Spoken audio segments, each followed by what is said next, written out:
We're here with actor Hansis, who some of you may remember, and probably many of you will, from his long-running role on As the World Turns of Luke. He played one of the halves of a very popular gay super couple on the show, which was groundbreaking for his time when he was doing it. Why don't you talk a little bit about when you wanted to become an actor and where you're from? Okay, I'm from a small town in Massachusetts, in the western part of the state, and I knew I wanted to be an actor at a very, very, very, very young age. My first career aspiration was a rock climber, but that was like when I was 3 and we had a boulder in our backyard that I would climb, and I just thought it was really cool. And then soon after that, I decided I wanted to be an actor. I would do, I would put on little plays in my living room and stuff like that, and I'd always, like whenever I was playing with toys, they'd always be a character. Like I had all these cars, these Matchbox cars, but all of my cars had different personalities, and so they weren't cars, they were really like characters, and they all, had different aspirations and dreams and stuff, so it was like really weird playing with cars that, was kind of like playing house with cars, maybe? I don't know. So I've always been really interested in I guess the human condition, as cliched as that sounds. But when I was maybe 6 or 7, I was cast in a play over the summer, and I was a gargoyle, and it was awesome, and I still remember it very, very fondly. And so really ever since then, it's been what I've wanted to do. I went to a performing arts boarding school, specifically for acting, and after that I went to Carnegie Mellon School of Drama, and so it's really, for me, there was never really any other option, which, I think it's been great for me, but acting's a tough career, so there's got to be no other option, I think. What was your first professional gig?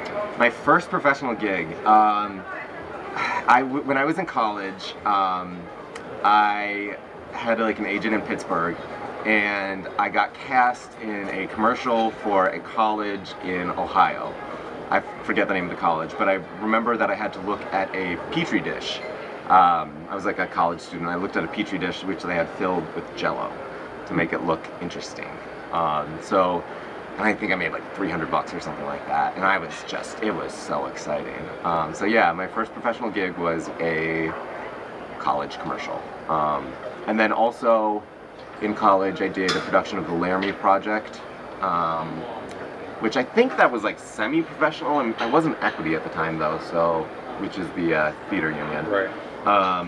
So I guess that wasn't professional, but I remember being paid, and I remember, it was a big deal. It was at the Pittsburgh Public Theater.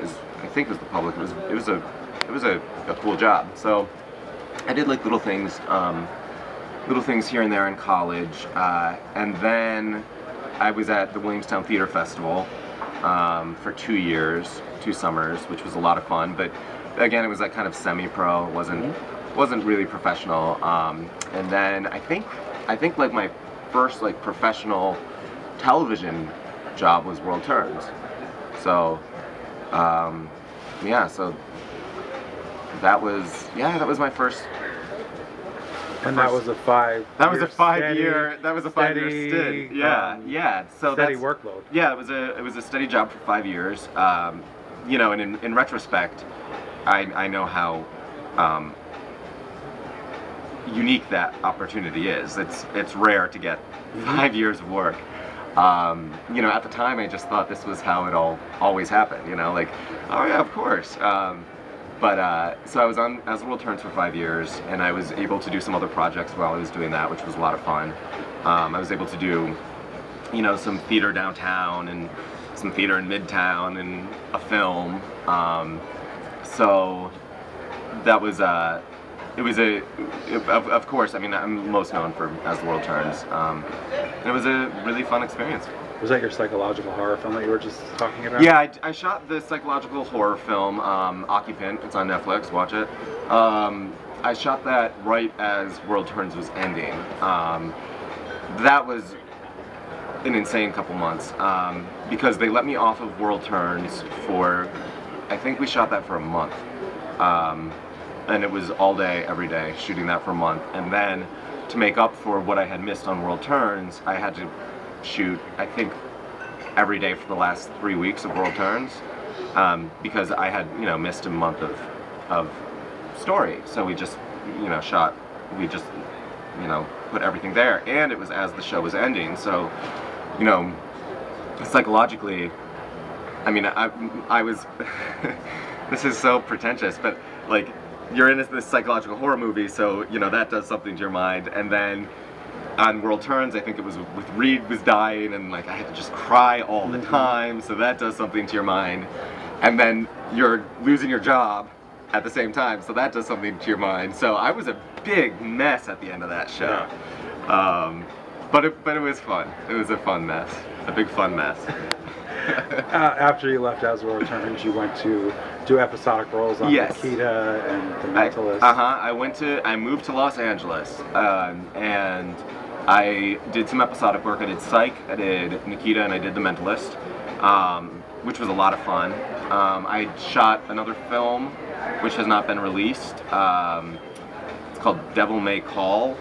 It's another horror film. It takes place in a call center. I actually right now don't know the status of that, but that was, I did that right before I moved back to New York. I've been back in New York for about a year now. And I also did a series called Eastsiders, which was a web series that Logo bought for the first season. So I shot that. It seems like with like a theme is like as things are ending, I'm like kind of going crazy. As I was packing up to move back to New York, I was shooting. I had just finished shooting Eastsiders, and I went directly into shooting the film. And the film was a complete night shoot, so we'd get there at 5 in the evening as the sun was setting, and we'd shoot until 5 in the morning. So again, as things are wrapping up, my brain is unraveling. So and it's a psychological. And it's and it was another horror film. So it was psychological. I was, you know, being chased by Tyler Mane, who's this. I mean, he played Sabretooth in the first X-Men movies. He's like 6'9", something like that. He was a pro wrestler. So he's you know, the big baddie in the movie. So that was, so again, my brain was just kind of going. But then, so I came back to New York, and then we got funding for Eastsiders to shoot the rest of the season. So I was back in New York for like a month or so, and then I went back out to LA for a couple weeks to shoot the rest of season 1 of Eastsiders. And I've been back here in New York since then. And you also have a project that you're working on. Yes, I do have. Being a part of Eastsiders was really, I think, in my mind, kind of a game changer for me, because if you don't know the series, it's this really wonderful show created by Kit Williamson, who is the director, he's the writer, he's the star. He's absolutely a fantastic guy, a complete go-getter. And being a part of that, I'd never been a part of something so independent. And so, you know, this really was Kit's passion project. He had an idea and he saw it to fruition. And watching that happen was really, really an exciting process. It was really exciting to be a part of something like starting on the ground floor and with one person's singular vision. And it really made me think, like, this is possible. When I was out in LA, I took classes at this amazing studio, and with the head, she would always tell us, you've got to make your own content as an actor. It's not enough to audition. It's not enough to, you know, just raise your hand and ask to be picked. And also, that's not fulfilling. You know, you can't base your self-worth on whether or not you're being cast in something. So in order to do that, create your own stuff, create your own product, create your own work. And so watching Kit do this, I was like, this is awesome. And I said it just like that. I was like, this is awesome. And then you never got an acting gig. Yeah, never again. But so what it really kind of like lit a fire under my ass, and I had this idea for Initially, it was like this. I had this idea maybe 7, 8 years ago while I was on the soap, and it was a independent film at the time, and I tried writing it, and I realized I'm really not that good of a writer. But I had this idea, which has turned into this series that I'm now working on.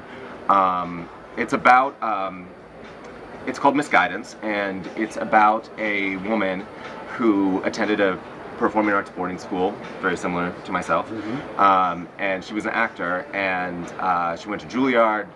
Everything was supposed to go well for her. She was pretty, she was talented, she was smart, but she has a huge sense of entitlement and was unwilling to work her way to the top because in her own mind she was already there. She was just waiting for the rest of the world to acknowledge that. So 10 years later, after a nervous breakdown on the New York stage, she returns to the performing arts boarding school that she went to in her youth to be the interim guidance counselor. However, you know, listening to the dreams of her students, these young artists, really only stokes the dying embers of her own, and she realizes that she's not quite done with the theater and with acting. And kind of what the genesis of this was that, you know, I read this interview, I forget with who, it was with some successful actor, and they were asked, you know, like, what's your advice to young actors? And I thought to myself, and they said, like, never give up. That's what people always say, never give up. And it's, you know, really true, never give up, but it's interesting to me that when you have these interviews and when you hear these people talk about acting, you're really talking to the people who are incredibly successful. Like, it's really easy to tell somebody to never give up when you're, you know, making $10 million a picture. Right. You know? So I kind of started thinking about, what about those people who, they never give up, but they still never get that, I don't know, that dream that was always promised to them, or that they thought, you know, if I saw this great movie, 20 Feet from Stardom. It's nominated for, it's a documentary, it's about backup singers. And there's this great quote, I'm gonna bastardize it, but one of the women says, I just felt that if I gave my all and I tried hard enough, I would automatically be a star. And she was a backup singer, you know, but, so it's kind of like the series talks about what, as artists, define success. You know, as a kid, you know, you hold your hairbrush in the mirror like it's an Oscar and you give your speech. And as a society, when we look at artists, we see them successful if we see, you know, or specifically actors, we see them successful if we see their name in lights. But that doesn't always happen. And how do you make your own success, and how do you marry your fantasy life, you know, being that kid with the hairbrush, how do you marry that into, you know, the reality of day-to-day life? So it's a dark comedy based a lot on, you know, what it means to be a performer or an artist today. And a lot of the other characters, there's varying degrees of quote-unquote success that they have, but they all find themselves back at this school that they attended in their youth for very different reasons. And so it's super exciting. I was just up in Boston, locking down some locations. We're in the process of getting funding. We've got some great people on board. It's written by this fantastic writer, James Ryan Caldwell, who I've been friends with for a long time, and he's had some plays here in New York. He's had some pilots go to networks and stuff. He's really fantastic, and he really understands the characters. And we're hoping to get everything locked down so we can shoot in July. We're going to be shooting 3 episodes to start with. We're going to try to fund those ourselves and then do a crowdfunding for the next 3 episodes. That's at least our goal. You know, things can change. We're still in the beginning stages of everything. But it's been really exciting to be kind of on the other side of stuff. I'm going to be in it also. Of course. Of course. But it's really exciting to be, you know, kind of on the creative aspect of everything, and also in the producing aspect of everything. And really, this wouldn't have happened if I hadn't seen, you know, if a successful model of that in Eastsiders hadn't been, you know, put in front of me. So, so that's been really what I've been focusing on recently, and it's been quite fun. And now Eastsiders is going to be, it was edited into a film. Yes, Eastsiders was edited into a film, a feature, and it's on wolfondemand.com. Wolf with an E. And you can watch it internationally there, which is fantastic.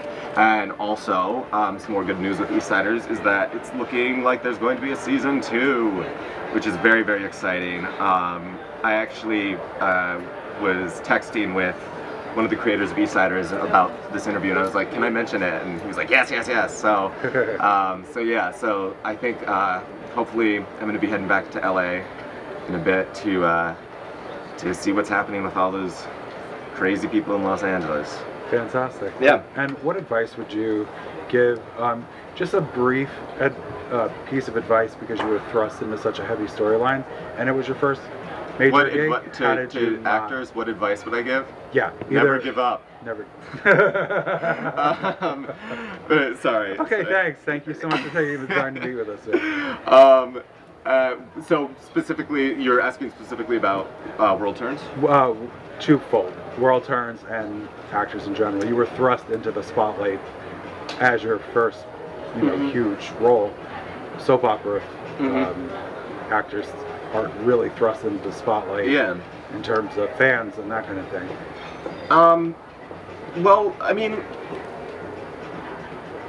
any advice I would give is really, I think so much of being an actor is about going on the ride. There's never a destination. You're always just traveling, I guess. There will never be a point where, it's not, performing and being an artist, you don't have like the structure of, you necessarily like work your way to the top. I said this in an earlier interview. You start in the mailroom and then, you retire and you're the CEO. That doesn't necessarily happen. As an actor, there's times like, for me personally, there's been times in my career where I've had to turn down work because I was working on something else, and there's been times in my career where I've gone long stretches without any work, and you have to find a way to become comfortable with both of those. And you have to find a way that your self-worth isn't based on whether or not at this moment you're being cast in things.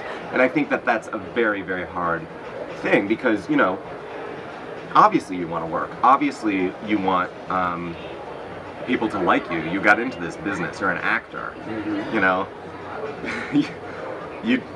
There's something inherently self-centered about you. I honestly believe that. And not in a bad way, but it's a career for people that like to hear themselves talk. Yeah.